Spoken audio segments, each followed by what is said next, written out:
सम्पूर्ण दर्शकबिनहरुलाई नमस्कार। आज म हजुरहरुलाई चाहिँ जुन यो टमाटरहरु खुर्सानीहरुको चाहिँ हामीले नर्सरी कसरी राखिन्छ भनेर देखाउन गइरहेको छु।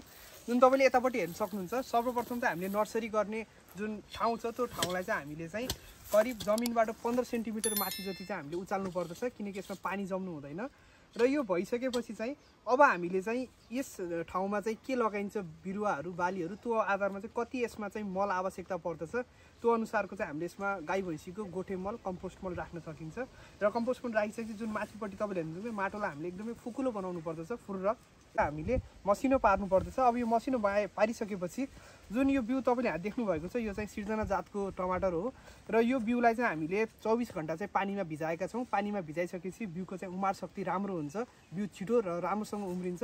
र 24 घण्टा भिजाइसकेपछि अब यसलाई चाहिँ हामीले कोराको कपडा अथवा जुन हाम्रो टिस्यु पेपर हुन्छ तिनीहरूमा चाहिँ यसको सम्पूर्ण चिस्यानलाई चाहिँ सोसिनी गरेर राख्नु पर्दछ।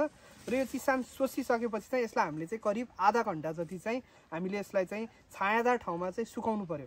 र यो सुकाइसकेपछि अब जुन हजुरले चाहिँ यो बिउ तयार भइसकेपछि यो नर्सरी बेडमा चाहिँ करिब हामीले यो ठाउँको चिस्यान कति छ त्यसको आधारमा चाहिँ यसको गहिराई थाहा पाउनु पर्दछ। हामीले नर्सरी बेडमा चाहिँ यसरी लट्ठीले चाहिँ सुरुमा चाहिँ हामीले अब बिउ राख्नको लागि खाँचा बनाउनु पर्यो। यो खाँचा चाहिँ करिब हाम्रो 5 सेन्टिमिटरको दूरीमा भयो भने राम्रै हुन्छ। र यसरी सम्पूर्ण हाम्रो फिल्डभरि चाहिँ यो खाँचा बनाउनु पर्यो। अब चाहिँ हामी बिउलाई चाहिँ राख्नलाई सजिलो होस् भनेर चाहिँ हामीले यसमा चाहिँ खरानी मिसाउँदैछौँ। यसरी खरानी मिसाइसकेपछि चाहिँ हामीलाई बिउलाई चाहिँ माटोमा राख्नको लागि पनि सजिलो हुन्छ। र यसै गरी यदि अत्याधिक चिस्यान बिउमा छ भने खरानीले चाहिँ त्यो चिसोलाई पनि लिन्छ। र खरानीमा चाहिँ हाम्रो जुन यो अरू किराहरू कीटनाशकलाई मार्ने चाहिँ तत्त्व पनि हुन्छ, जस कारणले गर्दा बिउमा रोग पनि अलिकति लाग्ने समस्या चाहिँ कम हुन्छ। र यो भइसकेपछि हामीलाई बिउ राख्न निकै नै सजिलो हुन्छ।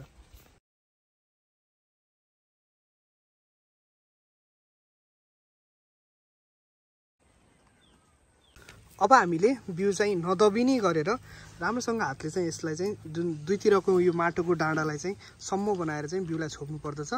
र कुनै पनि खालको हातले पनि अथवा कुनै लट्ठी प्रयोग गरेर हामीले बिउलाई चाहिँ राम्रोसँग छोप्न सक्छौँ। र अन्तिममा चाहिँ हामीले अब हजारीबाट चाहिँ यो बिउमाथि चाहिँ एकदमै राम्रोसँग सिँचाइ गर्नुपर्दछ। र यो सिँचाइ धेरै पनि गर्नु हुँदैन, बिउ चाहिँ ठिक्क भिज्ने गरेर।